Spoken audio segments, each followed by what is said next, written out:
You're listening to an Airwave Media podcast. What does Sputnik have to do with student loans? How did a set of trembling hands end the Soviet Union? How did inflation kill moon bases? And how did a former president decide to run for a second non-consecutive term? These are among the topics we deal with on the My History Can Beat Up Your Politics podcast. We tell stories of history that relate to today's news events. Give a listen. My History Can Beat Up Your Politics wherever you get podcasts.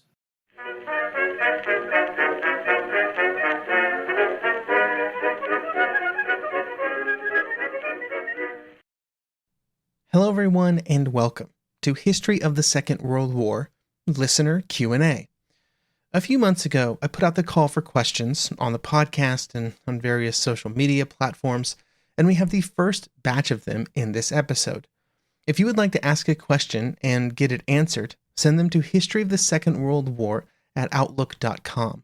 That's historyofthesecondworldwar@outlook.com. Or you can send them over via Blue Sky, Twitter, Carrier Pigeon. Anyway, once I get enough questions, maybe I'll do another Q&A episode. It just kind of depends on how many questions I get, over what time period, and what the questions are about. Today's batch, because of the nature of me putting out the call, covers a wide range of topics, from the First World War to the future of the podcast.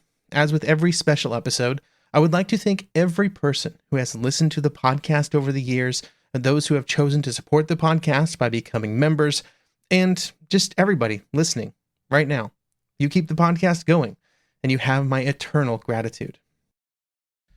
We'll start off with the first question from listener Zad, and this is a World War I question. If you haven't listened to History of the Great War, I recommend doing so. Maybe start at like episode 50 though, because the first year and a half, not my best work. But anyway, here's the question. What is your verdict on Chief of Staff Konrad von Hotzendorf? I have always considered him something of an idiot, a position echoed by Norman Stone. However, Stone references Manfred Rauschensteiner's The First World War and the End of the Habsburg Monarchy, 1914-18, which takes a more charitable view. Another source, probably Friedrich Morton's Thunder at Twilight, 1913-14, implies that all of Conrad's idiocy was a desire to impress his married mistress. What do you think? My views on Conrad are complicated. Conrad is certainly a divisive character before and during the First World War. I think one of the important things to remember is that so many of the armies during the first part of the First World War did so badly.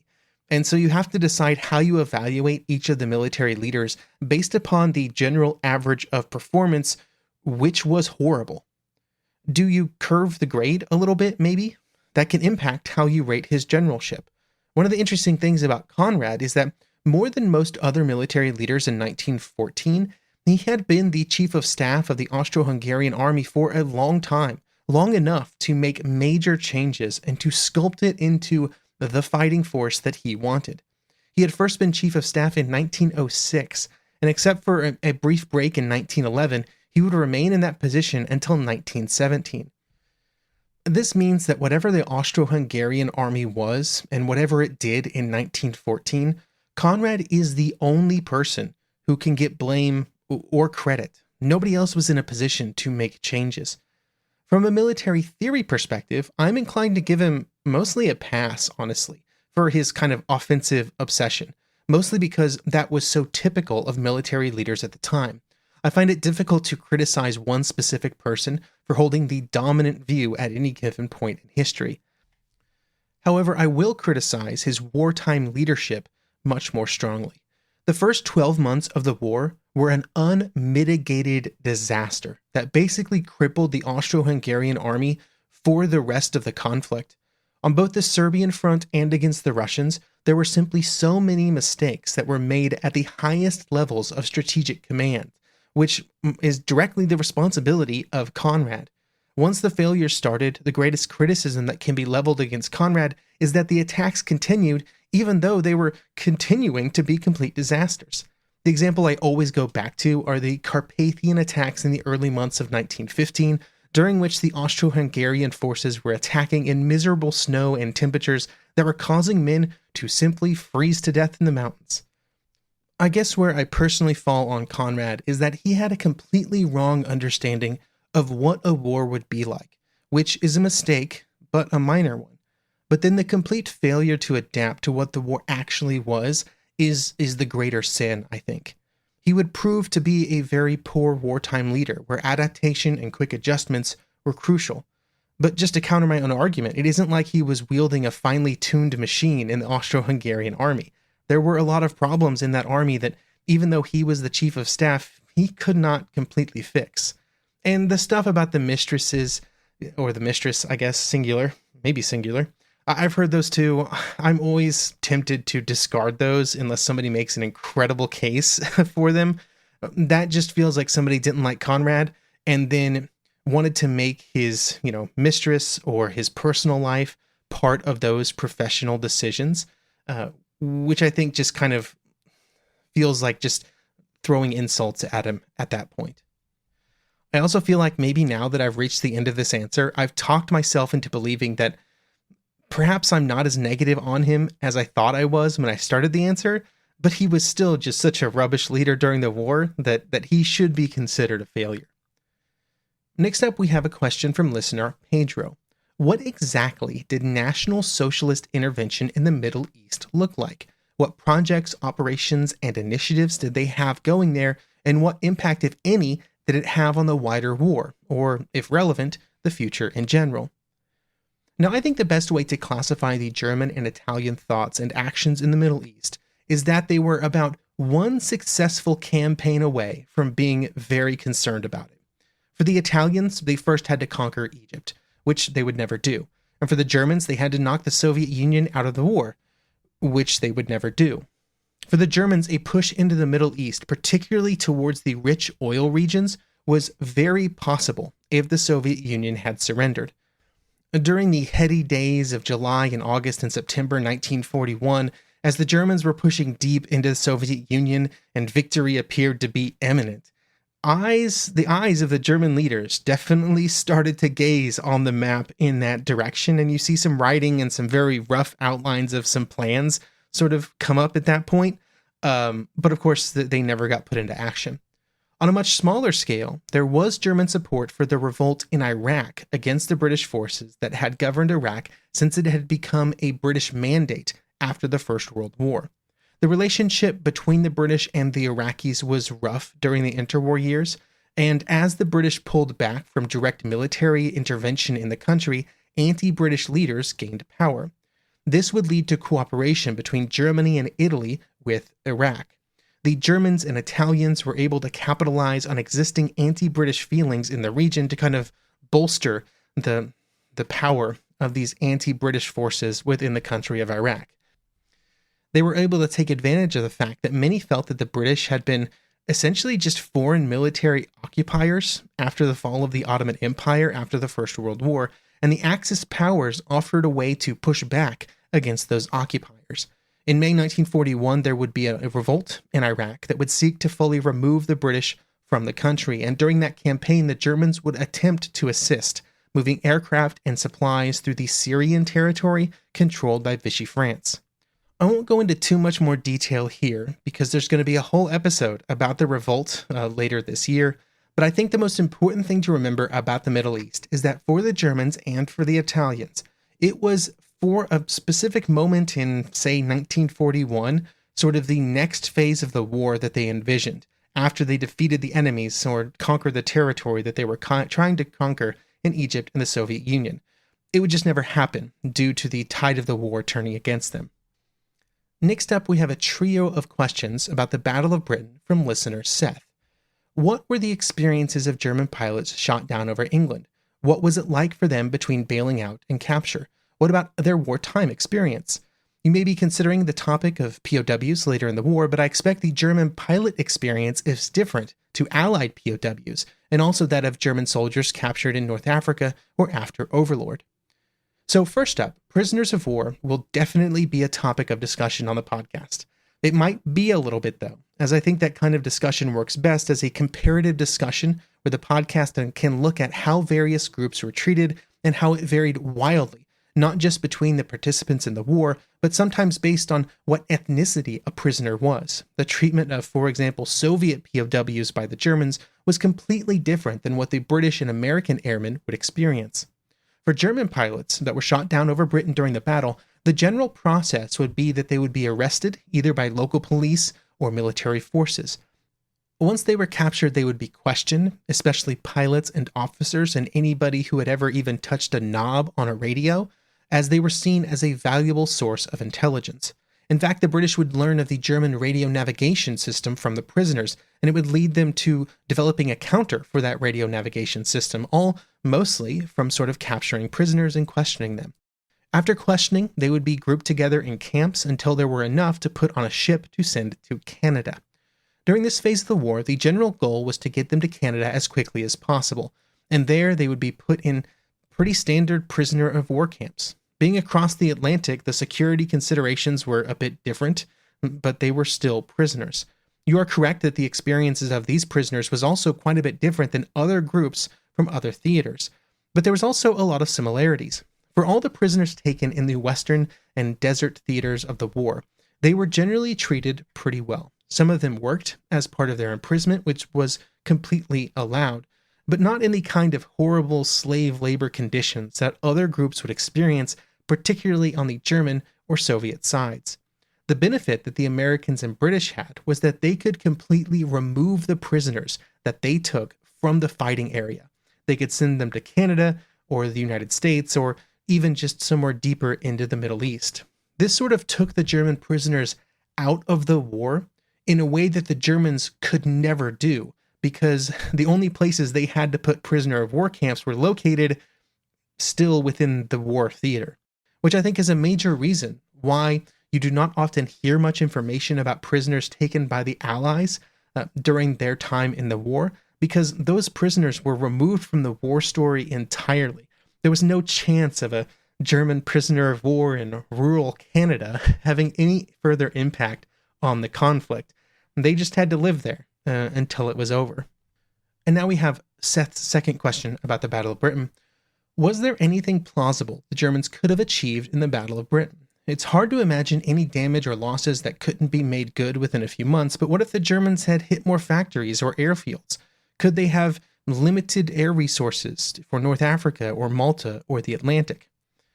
I received this type of question several times in email and other platforms during the Battle of Britain series, and I think the challenge when trying to answer comes back to why the Germans were attacking Britain at all. One of the main reasons that the Battle of Britain series focused so much on Operation Sea Lion, its planning, its possible execution, is because that was the driving force behind the Luftwaffe's air campaign. It was not trying to cause long-term damage to the ability of the British to wage war. It was instead trying to cause short-term issues that would prevent the RAF from being able to respond to an invasion. This shifted how it structured the air campaign, away from the kind of longer-term strategic bombing offensive with the goal of eventually wearing down British industry and society.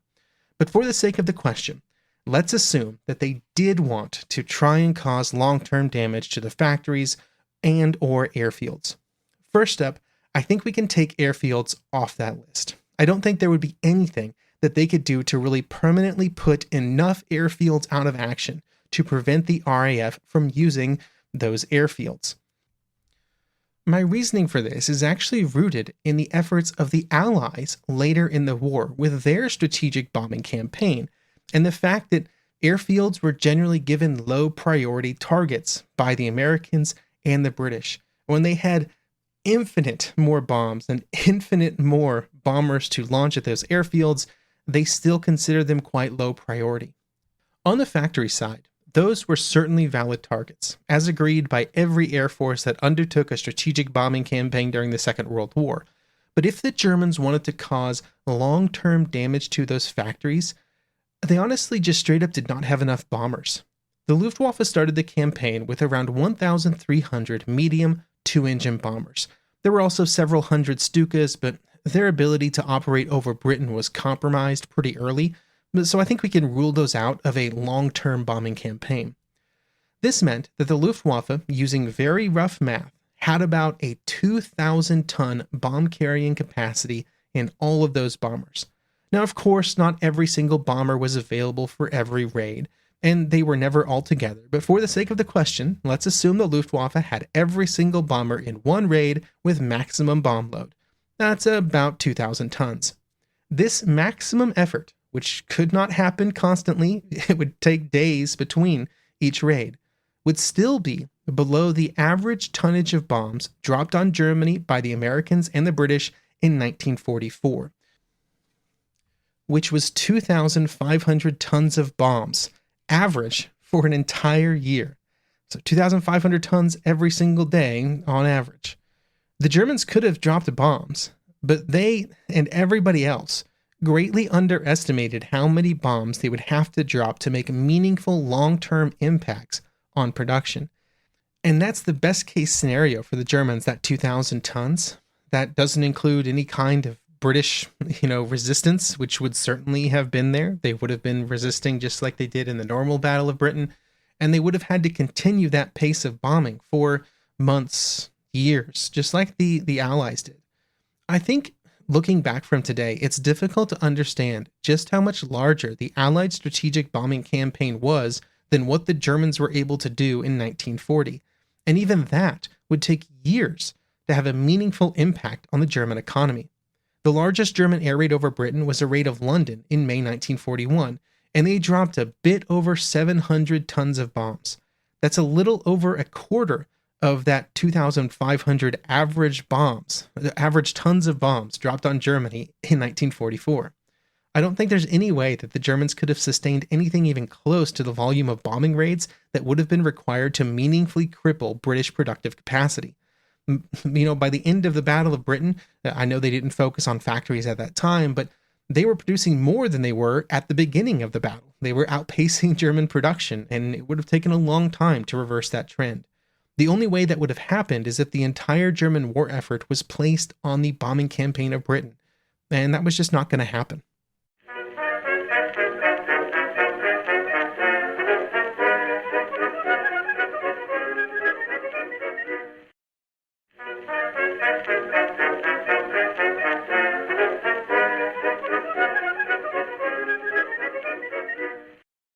Finally, the third question from Seth is this.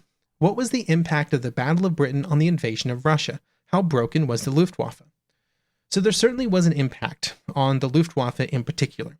One of the problems that the Luftwaffe had was due to the limited industrial mobilization that was done in the German economy. There was simply never going to be enough production to make up for the losses that the Luftwaffe suffered during its 1940 campaign. And in fact, the Luftwaffe would not be back to its pre-France strength when Operation Barbarossa began in June 1941. It's difficult to know how much of an impact a stronger Luftwaffe would have had on the overall course of the invasion, though, the invasion of the Soviet Union in this case, because the Luftwaffe still performed very well, and it's hard to know the difference that a few more aircraft or pilots would have had. The greater problem was almost certainly the long-term issues that the loss of pilots over Britain would have on the Luftwaffe. However, that problem did not necessarily manifest over Russia, and would instead only have a major impact in the later years of the war, when they were really struggling to push out enough pilots to meet the Allied bombing campaigns. I think the biggest issue with anything about how pre-Barbarossa actions affected the invasion is that the Germans were so far away from achieving decisive results in Russia that tiny changes like 100 more Stukas or something that were maybe lost over Britain, or wear and tear on tanks due to the events in Greece, sort of might have slightly altered things, but not in a way that would have had decisive results. But that's maybe getting into spoiler territory for future podcast episodes. Now another from listener Sad, covering one of the most challenging parts of understanding military history, at least in my opinion. You often toss around terms like corps, division, brigade, and so on. I've had to bookmark the Wikipedia page on military organization to keep up.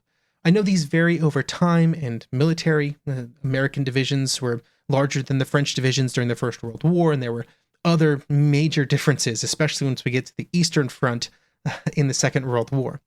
But sometimes numbers can help. So here's my answer to this. This is a bit of terminology, and I think it's one of the biggest challenges around discussing military actions on the podcast, or in books, or in any source.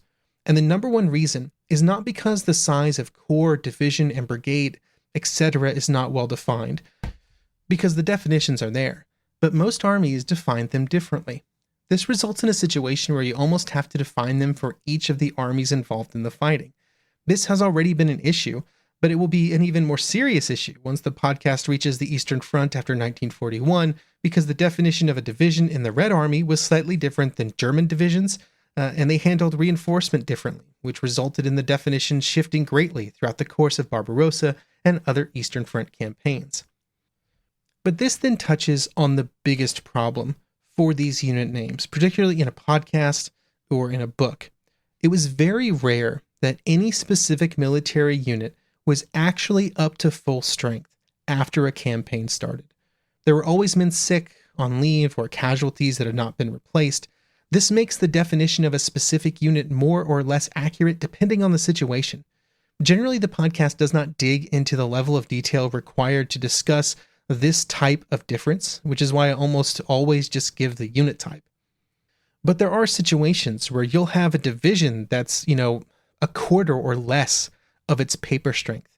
It's still called a division. It still has the sort of leadership structure of a division, but it might be a brigade. It might be a regiment at some times, right? And so it's really hard to communicate the relative strength of military units because it's always so variable.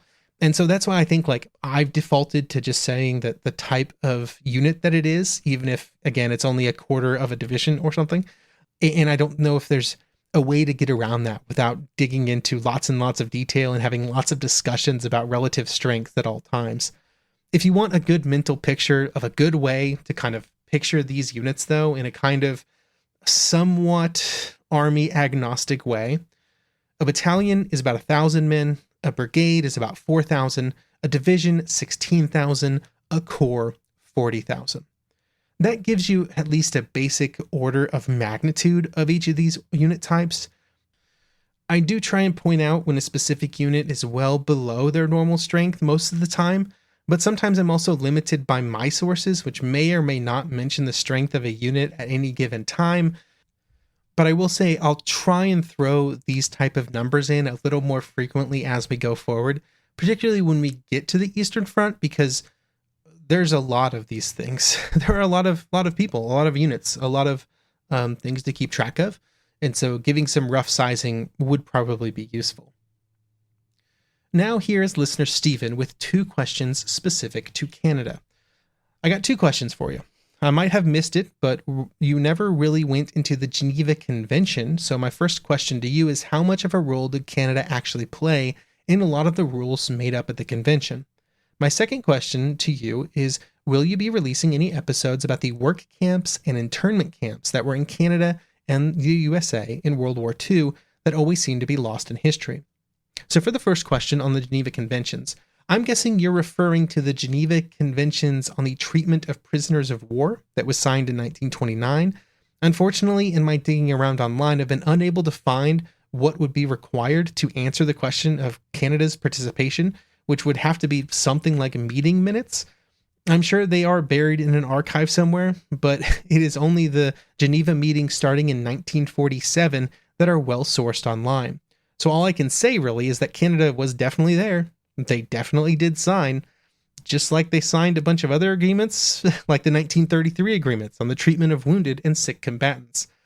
But that's about as far as I can go.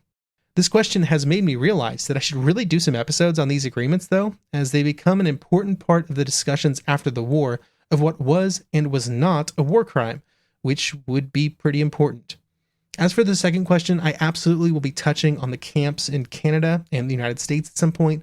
I'm not sure how much focus they will get in the Prisoner of War episodes, but they'll be in there in some way. Finally, we will close out with a question from listener Michael, who asks about the future of the podcast. Do you plan to talk about the Asian War at any point? The Japanese aggression in China had been going on for 3 years. You're currently in 1940 and no mention of what's going on in that theater. The answer to this question is I will absolutely be covering events in Asia. And I agree. There were many things that happened in China, specifically between where we left off after Nanking and when we will go back to it in 1941.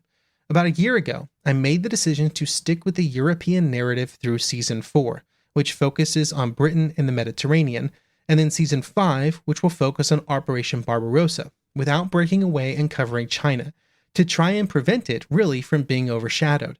It breaks away a bit from the chronological nature of the podcast, but I think it will put the Japanese actions in China in better context when they enter the war. What you can expect for China is for there to be a lengthy series of episodes in Season 6 that will cover all of the events from 1937 all the way up to the end of 1941 before the series of Japanese attacks on Pearl Harbor and then in the Southwest Pacific.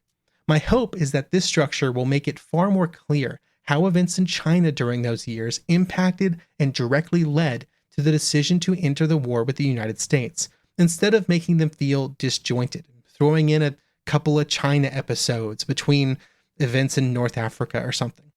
One thing I've realized over the years is that while I still firmly believe that a chronological telling of historical events is important to understand history, that chronology is not always about simply days and months and years, and at times is more about the impact of those events on others. I think giving China and the Pacific its own season of the podcast where the entire theater is brought up to the early months of 1940 will better connect all of the events. And again, instead of just jamming some China in between the Battle of Britain and Greece, to events that essentially had no relation to whatever was happening in Asia at that time. Also, if you would like to find out more about the plans for the podcast in the calendar year 2026, you can head on over to historyofthesecondworldwar.com/members. Then you can click on the Patreon link and see the 100% free and public, you don't even have to sign up, post about what the podcast is going to have on it in 2026, some of my thoughts about the road ahead, and also some of my thoughts about the looming bear of Operation Barbarossa, which stands in the distance. I think that's where we'll end answering questions for this episode. Remember, if you have a question of any kind about the First, Second World War, the interwar years, heck, if you ask me a naval question about the Great Naval Arms Race after 1906, it will get answered, I guarantee it. You can send those questions over to historyofthesecondworldwar@outlook.com, or Blue Sky or Discord or Patreon, or Carrier Pigeon, Smoke Signal if you're nearby where I live. Thank you again for listening and for supporting the show over the last year, and I wish everyone a happy, healthy, and fulfilling 2026.